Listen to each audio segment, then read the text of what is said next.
Welcome to Oz Talk. We are live today on Facebook and YouTube, and hoping you'll be able to join us by commenting, asking questions, and just being a part of our show. Thank you so much for being here. Today, we are going to be sharing the headlines of Oz, including a major Wicked movie update, some unique collectible finds and new merch, and an exciting new project from the Bureau of Magic, plus a deep dive into Garrett's experience with cross-stitching, which I don't have a picture of for him, so sorry. We are joined today by our co-host, Angelo Thomas. Angelo is a longtime member of the International Wizard of Oz Club. He's also a filmmaker, an author, a mental health advocate, and an Oz historian. He adapted his debut novel, The Incredible Jake Parker, into a feature film, which he also wrote, produced, directed, and edited. I need a nap just reading that. He directed the touching and revelatory documentary DeRosa, Life, Love, and Art in Transition, about the extraordinary life of artist Felicia DeRosa, who came out as transgender at the age of 41. And he's credited with work on The Witches of Oz and Off to Oz. Plus, he's a newlywed. This show is brought to you by the Oz Club. Since 1957, the International Wizard of Oz Club has been bringing fans together just like us. Head over to ozclub.org to join today. All right. Hey, Angelo. Welcome, everybody. Hi, guys. Hello. How is everyone? Good. Excellent, excellent. So I'm so glad that Angelo's here. Does anybody have any questions to start out? How's married life? What are you gonna say, Dory? Married life is good. Yeah, is it any different? No, I mean we recently bought a house like a few weeks before the wedding, so that's been an adjustment. But otherwise, we've been engaged forever, and we have 3 dogs and a very boring adult life. So hasn't been too different. No. All good. It's all good. Yes, congratulations on that. Your wedding photos were beautiful. Thank you. What can you tell us about your work on The Witches of Oz and Off to Oz? I know you wrote Off to Oz, correct? Yeah, so Off to Oz, you must have gone deep into the archives for that one. That was it was like an animated short that my brother made in college. He studied animation, I studied film, and he didn't have an idea for his final for a class. And of course, I was like, let's do something Oz. So that was like a little animated short film that we did. Right. And how did you get involved with The Witches of Oz? I know that's Tori's favorite film. So yes, I always see her. Yeah, we all know how much Tori loves that. She comes on TikTok and she's always going for Witches of Oz. Yeah. Yeah, I don't remember how I got involved. I think just by being really irritating online towards the director, and eventually I think he started listening to me, and I did like social media type stuff for the film, and then at one point was involved with writing a sequel that was never made. But yeah, he ended up producing the Incredible Jake Parker, the film that you mentioned earlier, and we're still good friends. Awesome. Well, we're so glad that you're here today. We're friends, and so I'm glad that you were able to show up. I remember when I first met you at an Oz festival, and I was there with my dad. You were there with your mom, and we have a nice age difference between us. And so you were just a little kid, at the time, and it's just so amazing to see how much you've done in such a short amount of time. So I'm really impressed by you, and glad that you're joining us today. So anybody that has questions for Angelo or want to get in touch, you certainly leave a comment right now. Let us know. But moving forward with some of our headlines, I wanted to clue everyone into this new show that is called Forever Oz, written and directed by my friend Ian McFarlane. It is going to be in London in May, and it is going to be the 19th through the 22nd of May at the Also Arts Centre, Barnes, London. Go to oso.arts.org for tickets to learn more about it. But he basically adapted The Marvelous Land of Oz, but sort of taking L. Frank Baum in the story back to Oz as a protagonist. And it's really, really a brilliant production. I've seen bits of a read through that students did, and I've read the script, and I wish I was in London to be there. I'm hoping that Ian will be able to bring the show over to the States at some point, and we'll certainly have him on a future episode of Oz Talk coming soon. Tori and I are going to be interviewing him in a couple of weeks, so we'll share that with you as well. But the big news lately in Oz, of course, is Wicked. Wicked. I don't know. Some people seem to be mourning the news, but we certainly aren't here at Oz Talk because Wicked is going to give us not one movie, but two. And it was director John Chu who tweeted out and put on his Instagram across all social media about the news this week. And I was excited to break it on my show. So the news is that this week, John Chu, director of the movie adaptation of the Broadway musical Wicked, announced on social that it's being split into two parts. No way. Oh, I saw you post this. Too much goodness in Wicked for just one movie. Ooh. It's unprecedented. We've never seen a movie musical go into part one and part two. They're treating it like Harry Potter Deathly Hallows or like an Avengers, like a Marvel movie, you know? But wait, are they releasing them a year apart? Is that right? Yeah, okay. The first part of Wicked will be in Christmas 2024, and then the other half will be Christmas 2025. Oh, so you got to wait a long I time. know, that's Like going a to be long hard. time. That's going to be hard. But I think it's great. I mean, I would take 100 parts. Yeah. I want all the hours of Wicked that I can get, you know? Oh, I love that. That's great news. I absolutely love it. Is that why you wore your pin today? Yes, I have the Glinda pin on. Look at it. I want that. But show your ring. Like, put your other with hand my up with my your pink ring. Oh, look at him. Yeah, this is Too much. but Glinda in honor of Ariana Grande, who will play her in the film. Yeah, she's going to be incredible. You know, she's one of my Oh, favorites. phenomenal. I Phenomenal. adore The her. best. Oh, you're fantastic. Oh, go on. Don't stop. I love it. So what do you guys think? Wicked part 1 and part 2, there's some talk about where it's going to end. I think it's got to be at the intermission, right? I mean, Tori, what are your thoughts? I think they're definitely going to end the first film at Defying Gravity. That fabulous big moment. It's her moment. It's the moment that she becomes the anarchist that she will be for the rest of her life. It's the moment she becomes the Wicked Witch of the West. It's iconic. I'm actually a little relieved because I thought if they're going to cram this into a 2-hour film, there's a lot of subplots that are going to have to go and things that they should expand on, really, because in my opinion, Dr. Dillamond's story didn't get enough time in the play to be fleshed out as much as it got in the book. So his spoiler alert, his story, how he comes to his resolution, is not as impactful as it is in the book because you don't see Elphaba get as much one-on-one time with him. So things like that I would really love to see expanded upon, and this extra amount of time will allow them to do that. Definitely. Zoe, what are your thoughts? You know, I'm with you. I'm very excited, you and Tori, to see where it goes, what they are going to add in to kind of give it that longer runtime.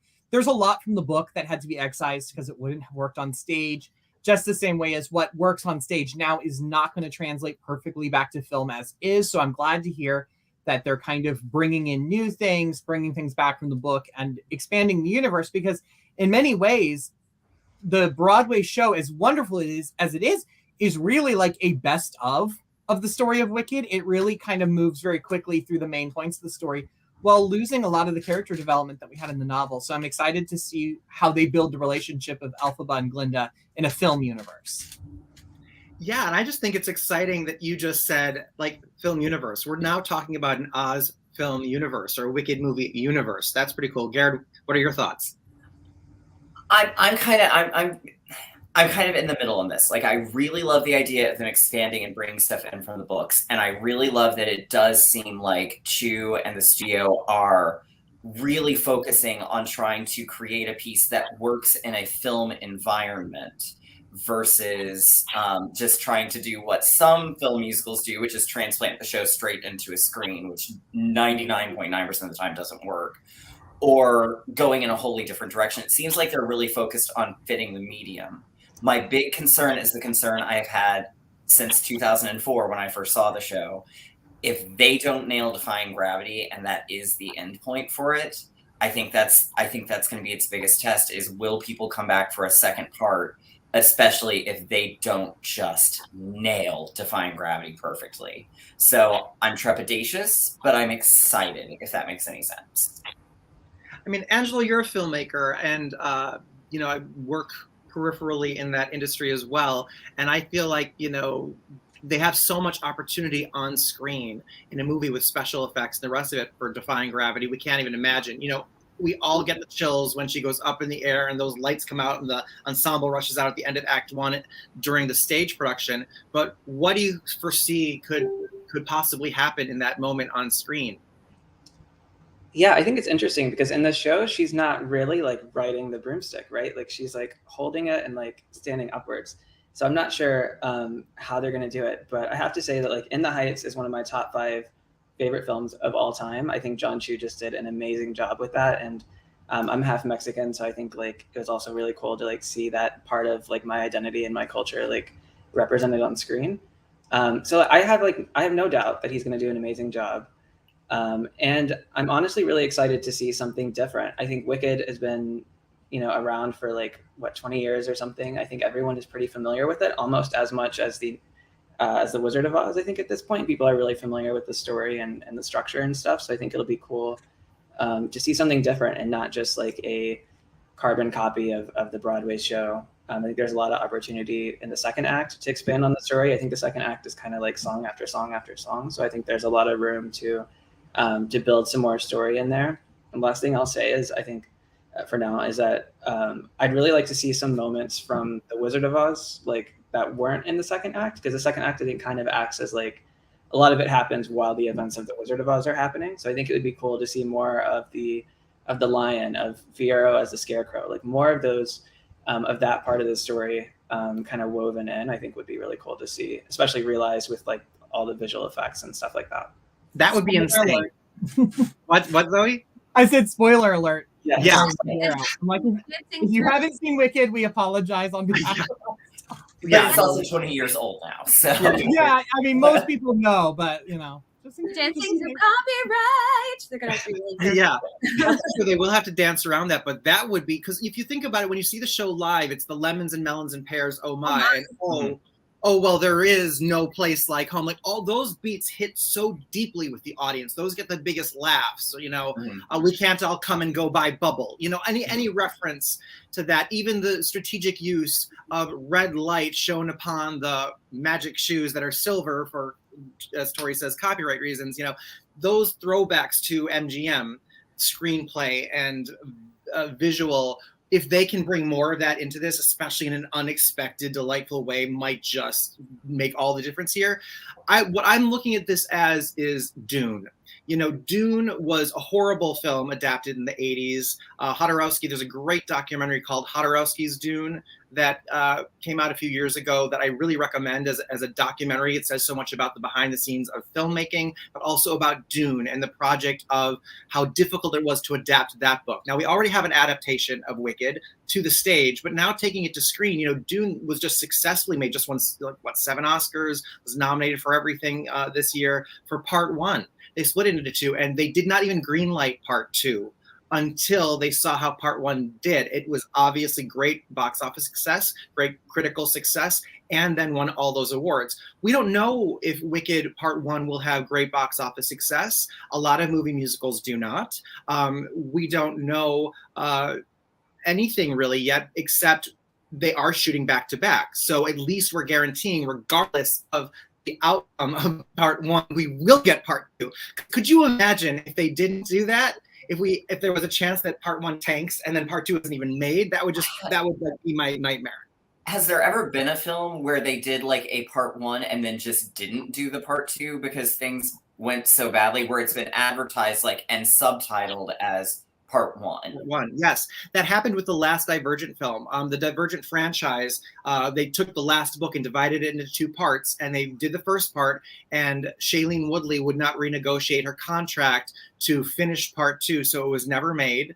And that was it. And we all are just in limbo, and it will never be made. There's talk about possibly doing a TV series at some point. Kind of like the same thing was done actually the other time. It wasn't advertised as part 1, but the Golden Compass, the version with Nicole Kidman that came out, in 2007, I believe, was part one of that book, and they strategically ended it kind of in the middle with a family-friendly ending of the book, as opposed to ending where the book actually ends, which is a more challenging scene, not giving credit to children in the audience. But that movie didn't do well, and we never got the end of it. And that's one of my favorite book series, His Dark Materials. Now we're getting them all as a series, all 3 books adapted on HBO, which is great for His Dark Materials. But so it has happened. So I'm glad that we are doing all of Wicked. It's at least all being filmed. Any other thoughts? I think a lot of people not understanding the green light is for both parts. I think a lot of the fear we see are people saying, I wish it wasn't 2 parts. I don't think they understand that both are being filmed back to back. So I think a lot of people are afraid that what if part one isn't great? Will 2 get canceled, or will 2 have its budget slashed? And like you said, luckily we're kind of shielded from that. So if anyone out there is wondering about that, that's the good thing. Like Ryan said, we're covered in that regard. There will be a part 2, which is great. And I'm sure there's also people out there who really just want the Broadway show adapted. And that's probably another point of contention for people. But, fingers crossed, maybe someday we'll get the Broadway pro shot like Phantom of the Opera got. Yes. And like Hamilton did. And, I suppose they could do, it's Universal. So if part 1 doesn't do well, part 2 could be released direct to streaming service, somewhere, whether it's Showtime or wherever that would go. But at least they're making it. And you're right, Zoe. I think that, to make it so different, maybe they're going to add a lot of the points back in from the book. They're going to explore some more characters. I know Tori wants to talk a little bit here about Dr. Dillamond and Andy Cohen's reaction, but we can see some more. Nessa will maybe get a bigger part, and the rest of it. So there's some exploration to do. Yeah, and to the point of Dr. Dillamond, Andy Cohen he tweeted and has said a couple of times that he would like to get rid of Dr. Dillamond, get rid of the goat, is what he kept saying. And I just thought, wow, how tone deaf. Because the animal suppression, the oppression of the animals is an allegory for what we see in real life in terms of people of color or, the LGBTQIA community, any community that has been oppressed in any way. Dr. Dillamond is the vehicle to tell that story of oppression. And if you remove him, you remove Elphaba's motivation to become an anarchist and fight the wizard in the first place. It is such a tone-deaf opinion. I really hope nobody listens to him. I would assume no one would listen to it. I would hope no one in any serious position of anything would go, oh yeah, that Andy Cohen, he's got the right ideas about everything. Exactly. I know Something Bad is not a popular song on the soundtrack. I know that people find his character sometimes a little bit irritating, but I really think it's important to look at the bigger picture of the story of Wicked and where Elphaba gets her motivations from, because without Dr. Dillamond, what is her motivation for turning on the system? Mm-hmm. And this is why the 2-part is so necessary. We need more time to explore Dillamond. Well, and one thing I'm also kind of hoping for is that they'll, with the Nessa Rose thing, that they find a way to work it so that it doesn't play into the sort of ableist trap of, let's give her these things. I really hope they're going to play her. I'm hopeful that since they are looking to cast a disabled actress in the part, that they really work on being a little more balanced with how her storyline goes in regards to that. That's, I think, something else that I think is really, really vital to this film, that this film has an opportunity with as well. And Tay's just saying that Something Bad brings them to tears. So that's interesting. Listen, for everybody who hates something, someone else loves it, right? You can't please everybody. I think it's really interesting, all the negative people calling it a cash grab, the rest of it. And I just don't see that. I don't believe that these creative types that are involved from the Universal level through John Chu to Stephen Schwartz are looking at it that way. I really believe in my heart they're honoring the material, and they're excited about the opportunity to give us more of what we love. So we just have to wait a little longer. As long as that one tiger scene isn't in it, because I don't think the world is ready for that. No. If you haven't read the book, you'll know it when you get there.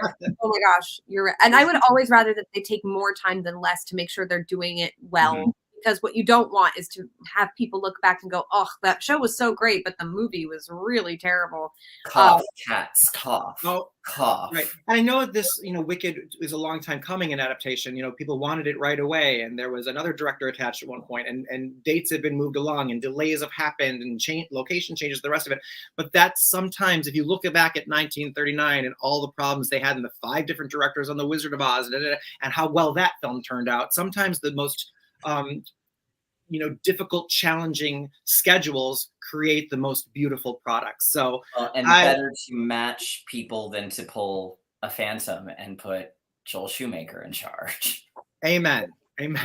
All right, so let's talk about some merch here. So moving on to merch, I'm going to bring Zoe up next. But first, while we're leaving Wicked, I got this. Has anybody ever seen this before?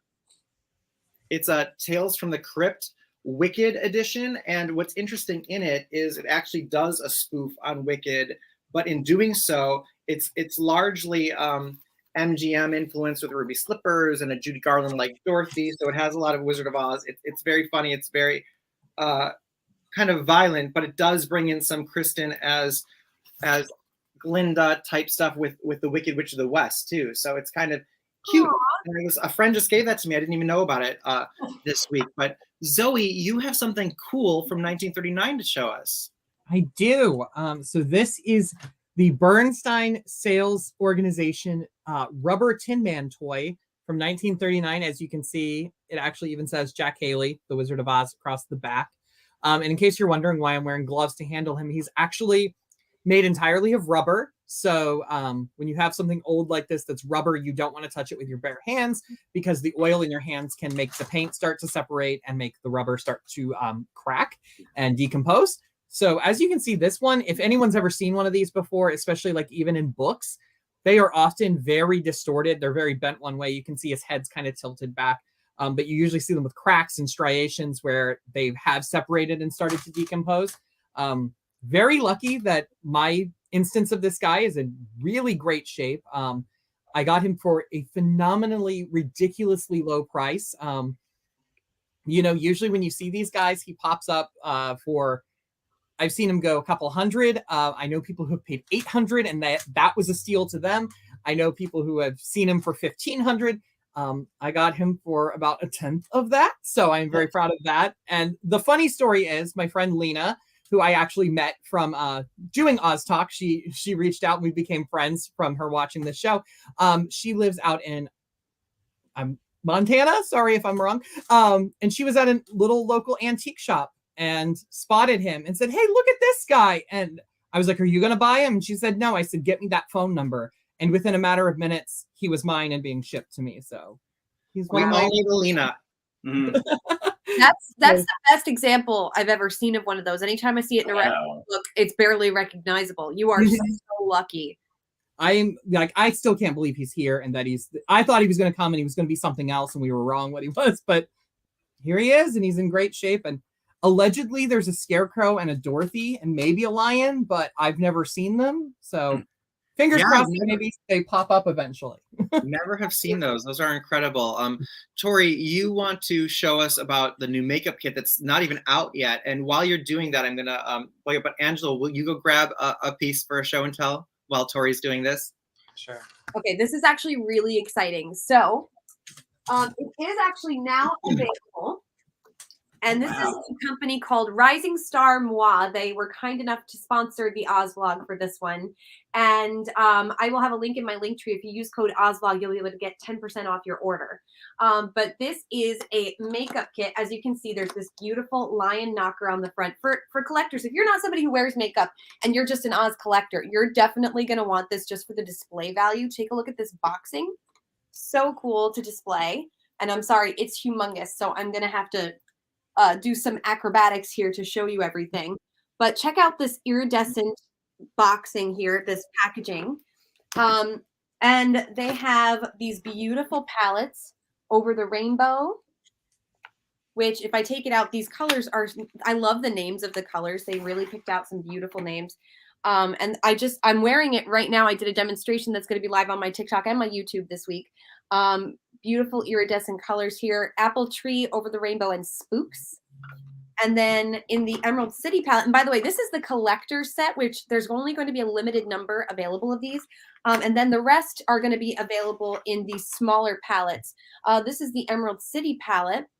And in here we have colors like Ruby Wish, Judy, Bluebird, Kansas, Yellow Brick Road. So you can mix and match. I'm wearing a pretty wearable because I'm going to be on stage later singing as well. So I'm wearing a pretty wearable but still kind of bold look. But you can really go bold with these colors. And then also with this set, you get your choice of 2 lip shades, including Good Witch Pink and LTB Oh My, Lions, Tigers, and Bears Oh My, which is what I'm wearing right now. It's actually, it looks kind of burnt brick brown, but it's actually this really nice shade. And an overnight lip moisturizer in bubblegum pink. And again, the packaging is really, really thoughtful. And all of the insides of these boxes, check out the Yellow Brick Road detail. So this is available again, Rising Star Moi. It's going to be available on my link tree. You can go check it out through the Oz vlog, and I can post a link in the International Wizard of Oz Club as well, but definitely check it out. I love it. That's amazing, Tori. Are there, you said that they're going to have smaller kits, but are there individual pieces like that bubblegum overnight lip? Can you buy that individually, or is it all just in the kit? So there are pieces in here, like you can buy the palettes individually, and the lip glosses. I'm not actually sure about this one. I'll have to check the website. It also comes with a bonus surprise underneath. If you pop this out underneath here, and you pop out this surprise box underneath in here, and this is really cool because what Oz fan can finish getting ready for their day without their heart-shaped hand mirror? Cute. So yes, these are available in individual palettes as well as this giant collector's kit. I know that my fellow collectors are going to definitely want to have this for their display cases because, as I said, it really displays well. And as you can see, and I hope you guys will go and watch my makeup demonstration, it's really wearable. And the colors, the quality of the makeup is actually very high quality. So go and check it out, you guys.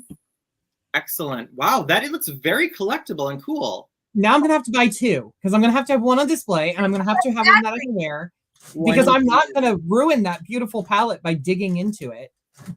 And when is that available, Tori? It is available right now. Okay, okay. And you'll, after the show, or let people know where they can go to purchase that again? Absolutely. So if you go after the show, my behind. So he's like, hide my camera. Oh, so he's already going to buy it. So I'm going to have this in my link tree through the Oz vlog. But if you just want to go directly to the website, I just want to make sure I get it right. So I'm pulling it up just to double check. But it is Rising Star Moi. That's MUA.com. And if you use code OzVlog, you get 10% off. Got that. And so people can find your link tree. Of course, you are at the Oz vlog on Instagram and TikTok. Yes. Great. You also have a YouTube channel. So next, okay, we did that. Now we're going to talk about Rae Dunn. Okay, here's the thing. So Rae Dunn came out with this new line. I didn't even know what Rae Dunn was. It's like a ceramic line. You notice if you ever walk around like a Home Goods or something, and you see lots of this writing on a lot of dinnerware or glassware, dinerware, whatever we want to call it. Listen, that kind of retail is not my business. I'm a film critic, right? So they came out with all this Wizard of Oz stuff, and it's so collectible. I didn't realize that Rae Dunn collectors are vultures. They don't care if it's Wizard of Oz or what it is. But apparently, if you walk into a store like Home Goods and you ask, are you getting this? Can you get it? Can you look in the back? If you call before you drive there to see if they have it, they won't do any of those things. They won't call another store. They won't check for you. They won't tell you when it's coming out because it's so competitive. And I guess people have been hurt. Tori, I'm going to pull you up so you can showcase some of the pieces here. I really want those stacking mugs for work. Yes. And those are, I believe, either $19.99 or $29.99 retail.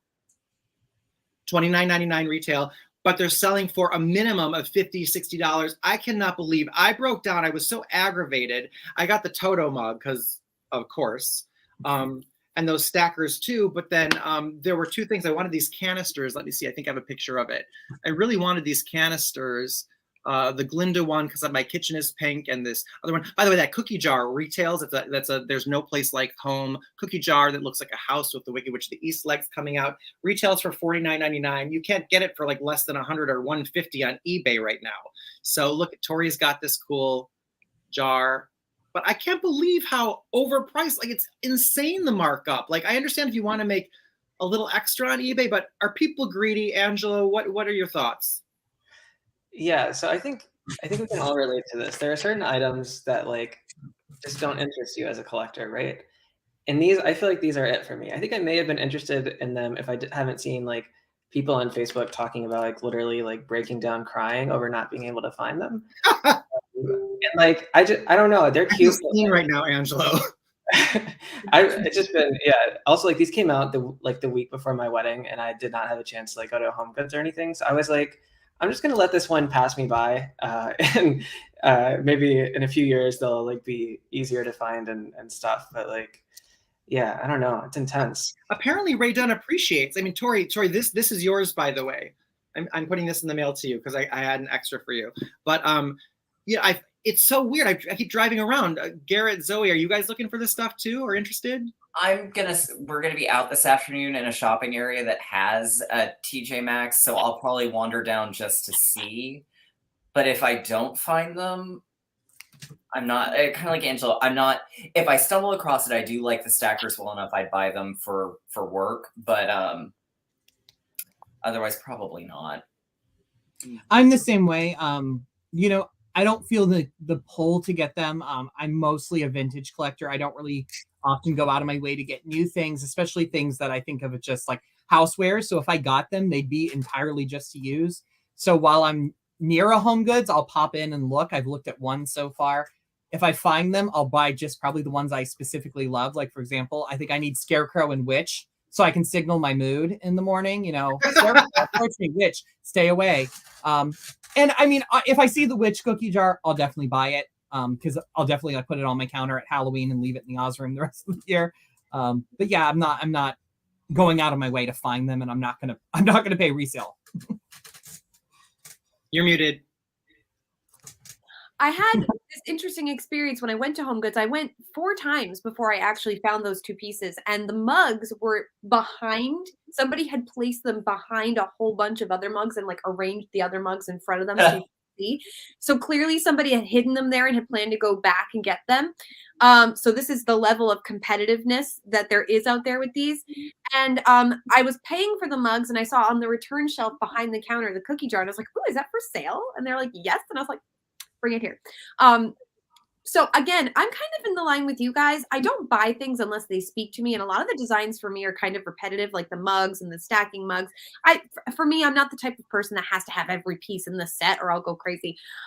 So there are a couple more pieces I'm interested in, but am I going to go hunting and overpay? Because I don't think these will continue to retain this temporary appreciation and value. Right now, it's a supply and demand thing, but 10 years from now, I don't think you'll be able to fetch these prices for these items. 10 years from now, you'll walk into any Goodwill and probably be tripping over them, trying to just get to something else you do need. I seriously overpaid. I panicked and bought some on eBay and really overpaid, and I kind of regret it because like I should have. No regrets. No regrets. No regrets. I was whatever. At least it's not like I'm taking money away from children. I'm just taking it away from my own. Anyway, let's move forward. We're about to get to Garrett's cross stitching, which is amazing and so impressive, and I cannot wait to ask you about how much time you put into all of this. But first, I want to let everybody know about this really cool thing. The Bureau of Magic, which produced Lost in Oz, the amazing animated series on Amazon Prime, has created a new way to enjoy Oz. It's called Passport to Oz. And basically, if you go to passporttooz.com, you'll be able to sign up and get notifications. And it's going to be a members-only community that is unlike anything we've experienced with Oz before. They're going to have NFTs for sale. They're going to have exclusive short films and continuation and see it first experiences for upcoming animated sequels to the Lost in Oz franchise, other giveaways and toys and special things. And it just, from all that I've read about it, you can read more about it and register at passporttooz.com, but it sounds completely new and so modern. They're using the future of technology that we're not even all accustomed to. You know how it's like when social media was new and we adapted to it, or even like having a camera on your phone. It's like they're at the forefront for Oz in this next language of technology that we haven't yet experienced.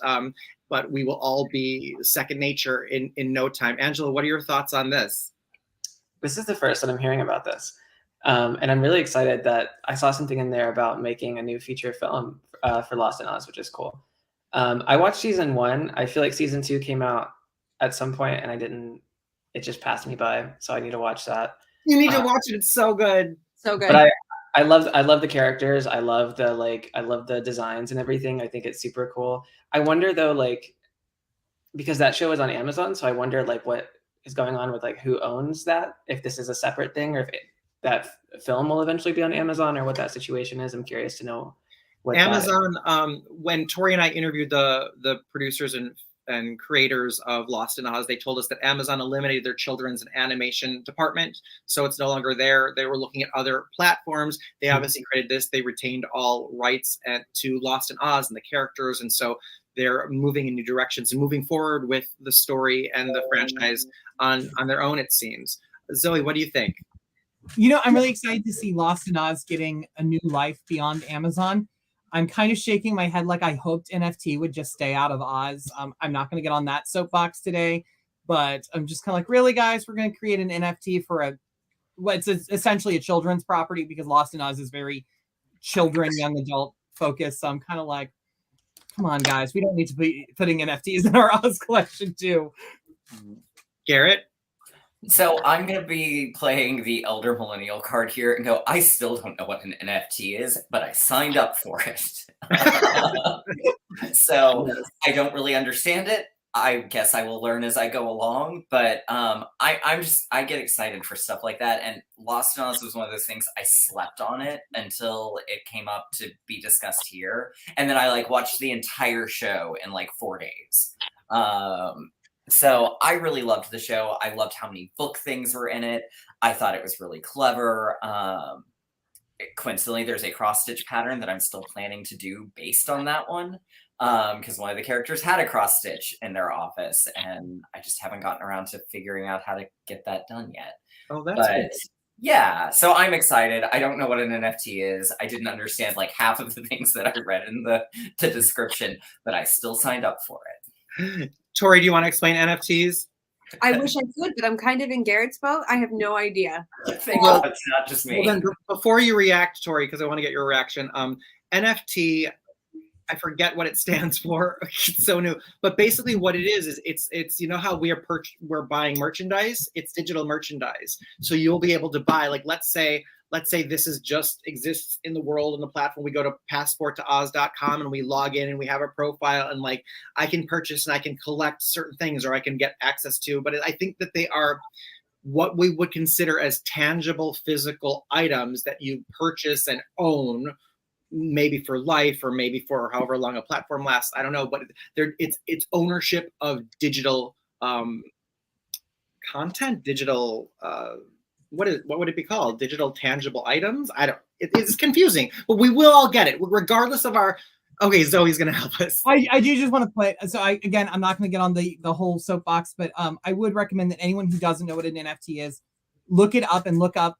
There are some questionable ethics behind NFTs and how they are negatively affecting people. They actually have, and believe it or not, even though the items themselves are non-tangible, they have an impact on the environment by people who create machine systems to harvest them. So I don't want to sound like a conspiracy theorist, but I will say, just look it up and know what you're buying before you buy it.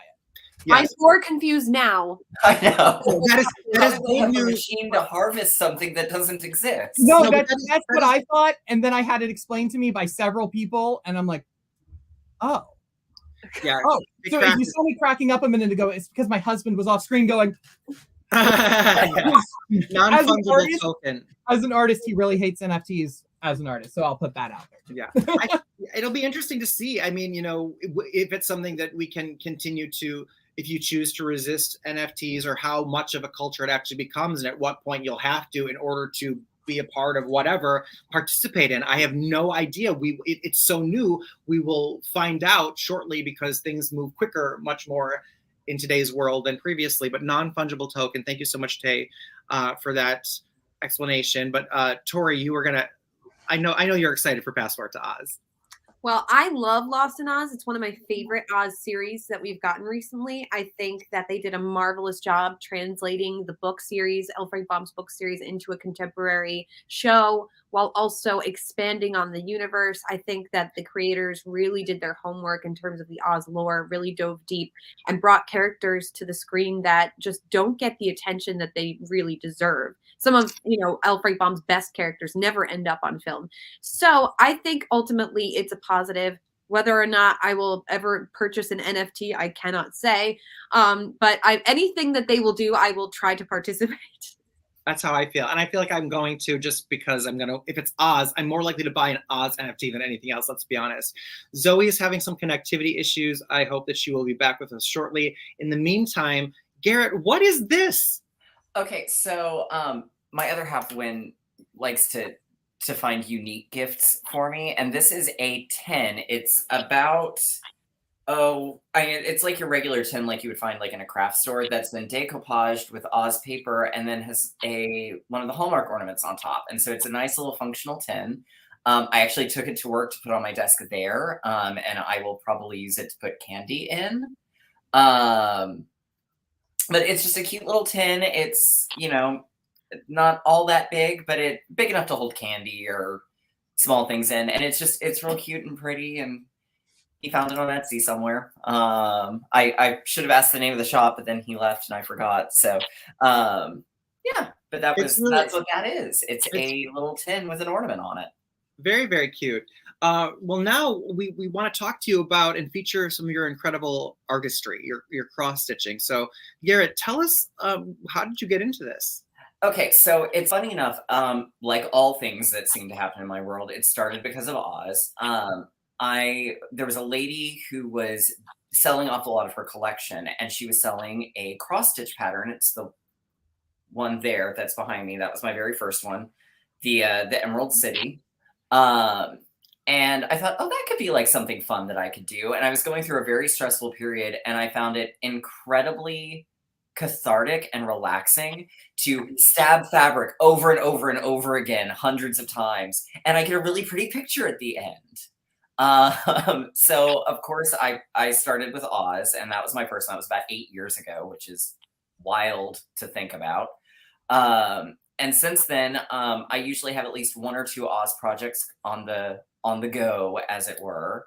The one on this side of me, I'm so not used to pointing to things on screen, is one I fairly recently got finished and turned into a nice actual thing to hang on my wall.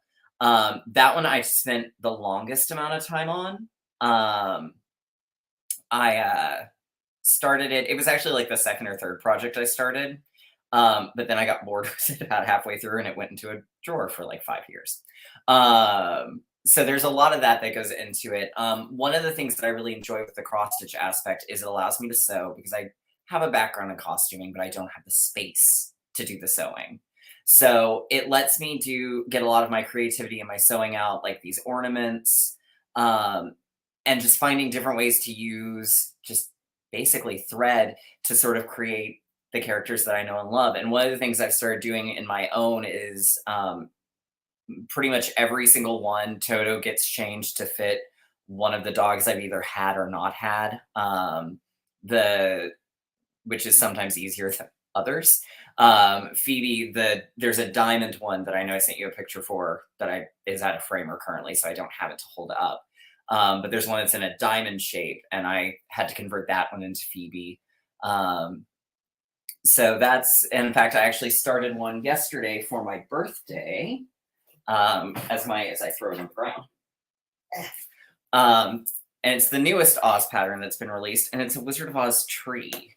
And there's the pattern itself. This is like a brand new for this year. So there's usually 1 or 2 a year that come out in the cross stitch world, but it's a tree, and it's got the characters, and it's just super cute. So I started that for my birthday, and all I have are branches, so it doesn't look like anything very interesting. But yeah, so that's kind of how I find that's my other exploration in Oz. So I love books, but I really love the crafting and the cross stitch creation as well.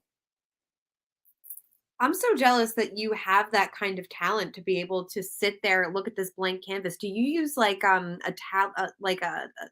some sort of reference photo when you're doing this? Yes. Okay. So cross stitch, by and large, now there are different needle arts out there. Cross stitch is 99.9% of the time always going to be a pattern of some kind. So in this case, it's the pattern, and it has the symbols. There's a color key, and it's counted. So you have to do some counting.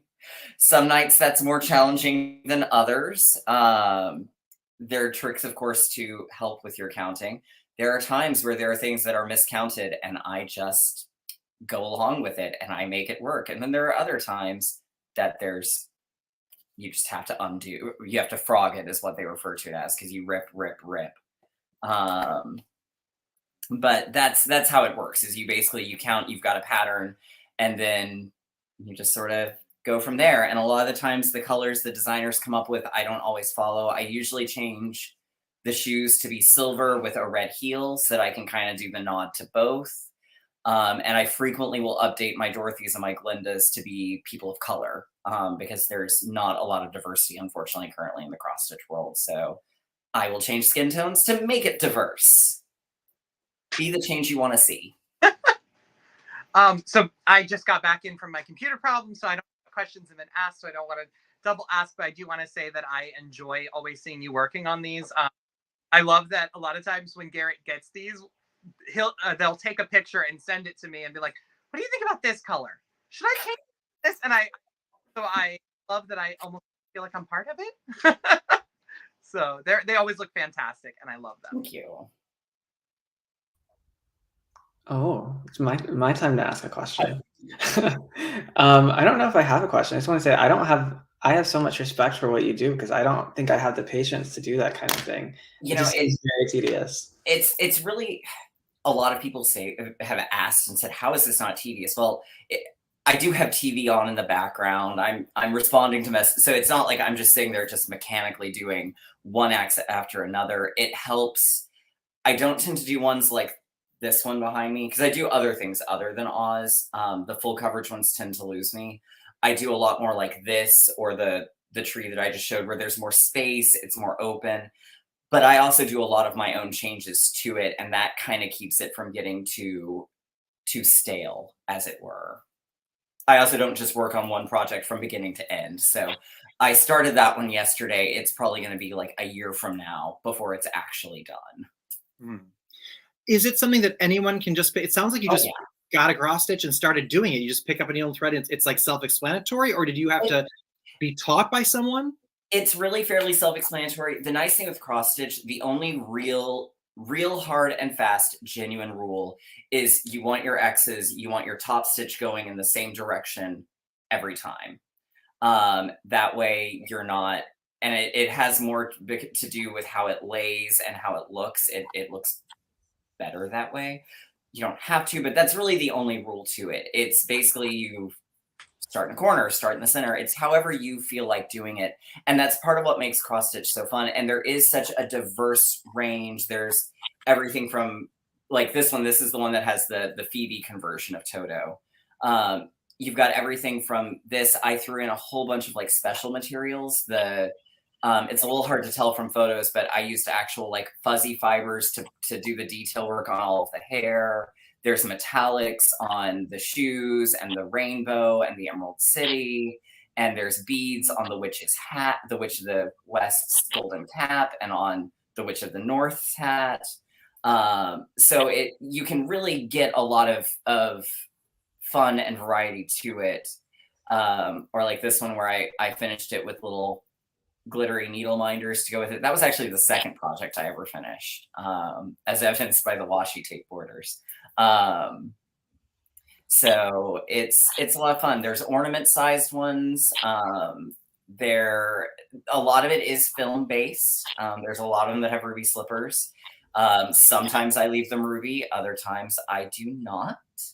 And a lot of times there it has to do with what color fabric I'm using. Sometimes the silver is just going to get lost. This one was a cool one. It was a Russian designer, so it's partially based off of Wizard of the Emerald City, the Russian version of Oz, as well as the Baum book. So you actually get like the Queen of the Field Mice and the witch with her umbrella that don't normally show up in things.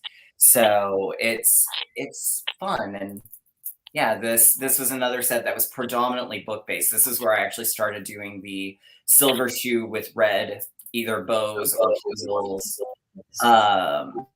So that designer is a really interesting individual as well. She's super cool.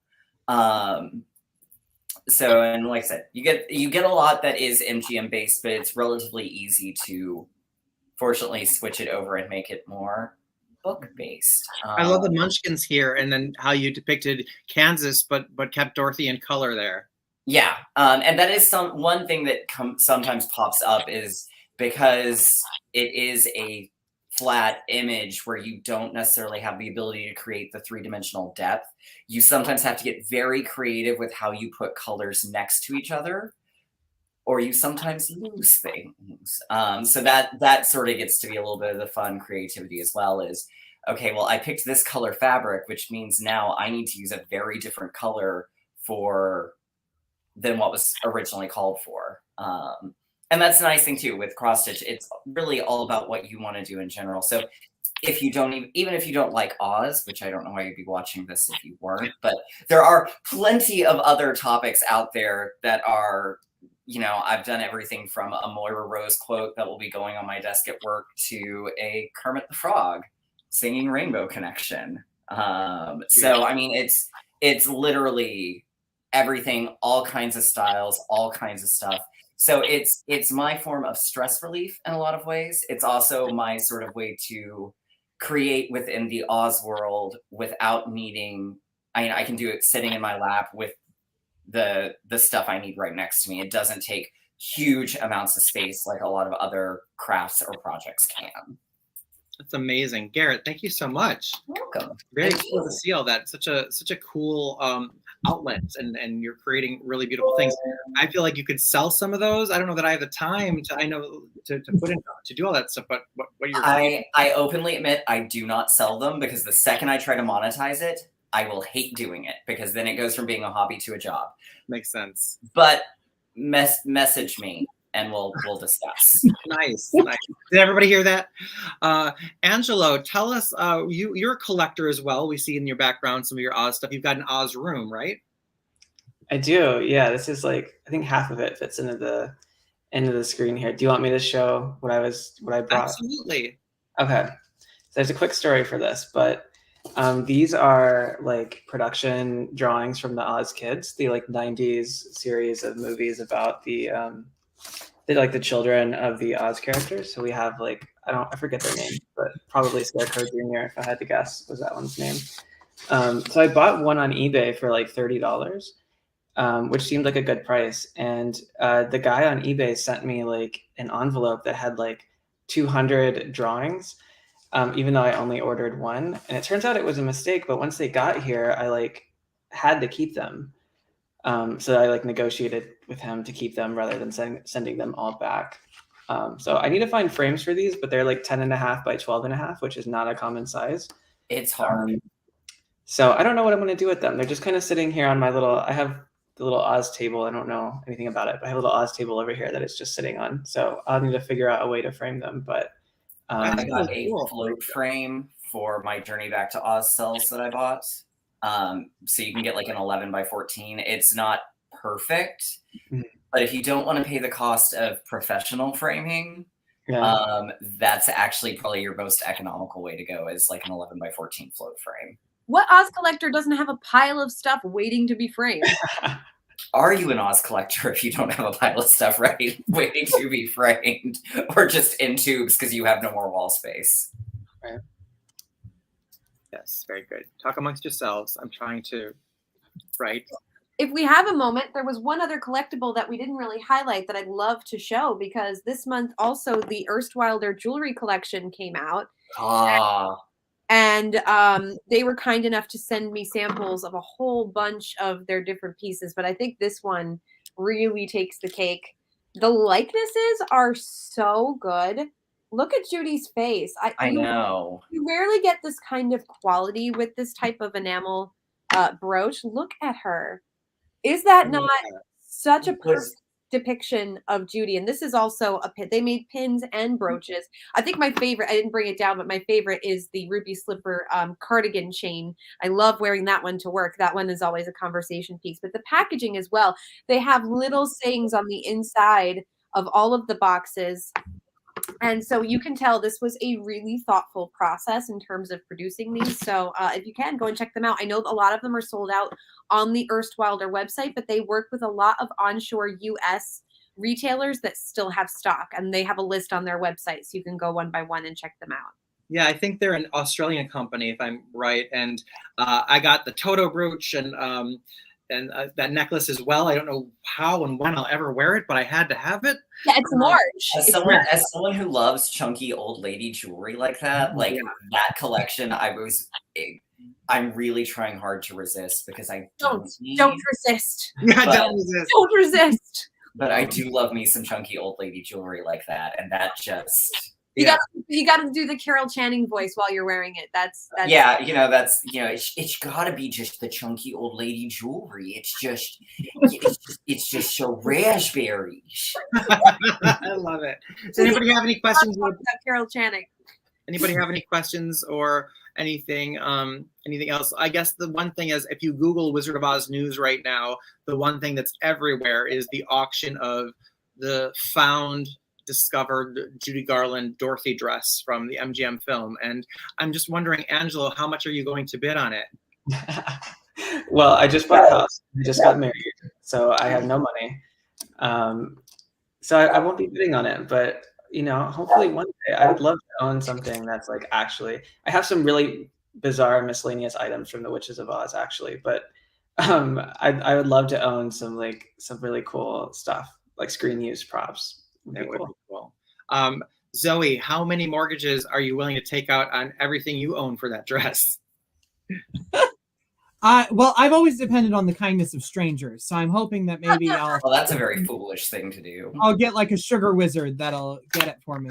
And my husband's in support of that because he doesn't want to put up the money for it. So I would absolutely love to have something like that. I've seen so many of Judy's costumes in person, but I've never actually seen one of the Oz costumes. So even just to go and see it, and like maybe if they'd let me touch it, which they wouldn't, even that would be, amazing for me. Mm-hmm. And Tori, what kind of natural disasters would you be willing to walk through for that dress? Pretty much anything. Unfortunately, I left my $2 million in my other pants. It's obviously beautiful, but I really hope whoever gets it has the capacity to store it at the proper temperature with the proper guards in place to make sure that it remains preserved, because in my basement it would not be safe. So I don't think I would ever presume to own something like that. But I don't know if you guys heard, that's not the only Oz auction going on. There's also a Stradivarius violin that was used in the opening chords of Over the Rainbow that is going up for auction for 14 million pounds in the UK. So let's keep our eyes on that as well. That's crazy. Garrett, are you going after it? The violin or the dress? Because I think I would get more use out of the dress than the violin. Because if you think for a second that I would not be that person who would attempt to try the dress on after winning it, you're very much mistaken. I would be walking around my 2-bedroom condo with this $2 million pinafore. Yes. No place like home. Yeah. Oh yeah. No, that would totally be like there is a reason I am not blessed with the kind of disposable income to buy stuff like that, because I would not be the proper custodian. Yeah, I'd be like, time to course it up, girls, and Spirit of Oz would be rocking the Judy. No, absolutely not. It's a funny thing to think about me squeezing one of my girls in there and be like, go out there, sing Over the Rainbow, and that 85-year-old dress. Don't rip it. It belongs in a wrap them in museum. bubble wrap before they go on stage, and then like lightly take it off, let them sing, and then wrap them back up in the bubble wrap. I agree with Zoe. I think it really should be in a museum somewhere. I hope it ends up somewhere on display. I think it's gonna be interesting too, because I know a lot of the other existent dresses are in like Woosley Ackerman's collection. And I think this is going to be a good benchmark to see where the market kind of is, because I'm sure he's probably getting to a point of trying to figure out what to do with his. I don't know him, so I could be completely putting words in his mouth, but I think it's going to be it's going to be interesting to see, because I know his are in significantly better shape than this one is. So I'm going to be very curious to see what this might mean for the future of the other dresses after this. Definitely. You guys, this has been really fun, and I'm so glad we were able to catch up today. Thank everyone for joining us, especially thanks to our special guest co-host, Angelo Thomas. Thank you for being here. You'll have to come back again, will you? For sure. Absolutely. AngeloThomas.com to find out more about him and the movies he's made and the books that he's written. He is on social at I am Angelo Thomas, so be sure to follow him. And Zoe, as we say goodbye, why don't you tell everybody who we're sponsored by and how they can join the Oz Club?